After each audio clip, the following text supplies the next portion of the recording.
Hi everyone, my name is Jacqueline. I am here to talk to you about SIHA and professional development. Please bear with me, I'm filming from inside my apartment as we are in the midst of the COVID-19 pandemic. So I just want to thank you so much for taking the time to listen and also for giving me a reason to put on something other than a sweater. So in the next about 10 minutes, I will be taking you through my experience with SIHA and my career trajectory. And then I will talk about 5 things that I learned from SIHA. So to start with, in 2015 I was a first-year graduate student in the School of Public Health, and I was looking for an opportunity to apply the research that I was doing on water, public health, and corporate social responsibility. As I'm sure many of you have experienced, SIHA caught my eye and I was very quickly excited about it, and I was an intern in the 2015 trip to Tanzania.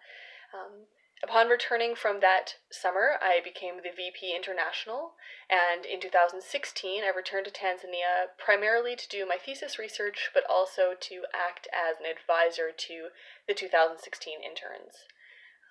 In 2017, I defended my thesis and I returned to Tanzania as a project manager. When I got back to Canada, I joined the Board of Governors, and I'm still with the board. And I also started a job as a research coordinator with the School of Public Health, which is what I'm still doing. So, with that background in mind, I obviously spent a long time with SIHA. It's been about 5 years, and I learned a lot. So I want to share 5 things. Having said that, that is in no way just the only things I learned, but perhaps the 5 key messages for today. So, my first one is start by asking why. And that's a really simple way, a simple action for the idea of creating an understanding before you move forward with any decisions. So, specifically within SIHA International, I think we learned a lot about the idea of an idea being presented that maybe it doesn't make sense to you, and it is really common for us to want to assert our own opinions or our own perspective, but perhaps the idea of asking why gives you the opportunity to get a better understanding of where the other person is coming from. And of course, in Tanzania, it's really easy to pull at those things. So things like political systems, their different way of operating basic resources. There's social norms and the cultural norms, and there's so much to be gained by just asking why. And I would of course caution tone. I think it's very easy to ask why in a way that makes it sound like you're challenging someone, but if you can ask why from a place of really trying to understand where the person is coming from, I think often you'll learn that it might be a matter of the language choice, or the word choice, or the understanding of context that might be leading you to feel as though there's a disagreement when there might not be. So I'll leave that there. And it's just something to mull over. And my second point, I think, is very much related, which is take time to build relationships. And the reason that I say that is when you have the opportunity to build a relationship with someone, you have a better understanding of where they're coming from. So it leads back to point 1. And I think within SIHA, you see different opportunities for that. For example, peer health educators have a very small amount of time to build a relationship, and the SIHA interns have, maybe 3 months to build that relationship. But the thing is, no matter the amount of time you're given, it will never really feel like enough time. So every step that you can take towards learning something about someone as a person, learning about, their stories and where they're coming from, it helps you get a better understanding of why decisions might be being suggested, or really in general, just it helps build a more constructive conversation if you have a relationship with that someone and you have an understanding of where they're coming from. So again, I'm going to leave that example there, and very much related, again, is the concept of communicate honestly and often. And those two different pieces are both important, but could be distinctive. So the reason I say honestly is I think the more that you're able to explain the reason decisions have been made and the reason that you're honesty in terms of even how you're feeling, it helps highlight where you're coming from when someone is reading that communication. So I say reading because I think in the SIHA context, particularly for SIHA International and SIHA Rural, while you're where you are, you're only communicating through email and maybe Skype. And it's really hard to pick up things like tone in an email. So if you can communicate honestly how you're feeling, it's easier for the person reading that communication to understand where you're coming from.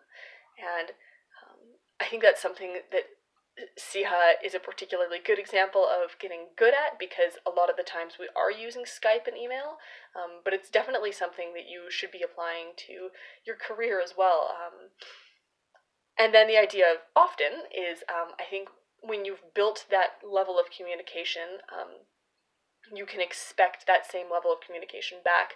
A great example of that is working with the Board of Governors. We changed our protocol, so now SIHA International updates the entire board every week, and we've created the expectation that with that update, the board replies back with any comments or concerns, and I think that consistent level of honest communication has really built SIHA International in a broader sense. I'm going to leave that there too. The next component, which again keeps building on what I've been talking about, is to evaluate your process, progress, and impact. And this builds on the idea of creating explanation as to why you're making the choices you are. So evaluation really comes down to, at least this is how I explain it, is what are you trying to achieve, how are you trying to achieve it, and what can you use to understand if you're working towards those same goals. So while unfortunately I don't have the time to get into evaluation in the nitty-gritty, and I would be happy to provide resources for anyone who's interested, my contact information should be shared, so connect with me if you're interested in the nitty-gritty. But the broad sense is you're trying to agree as a group, as a team, what you're trying to achieve.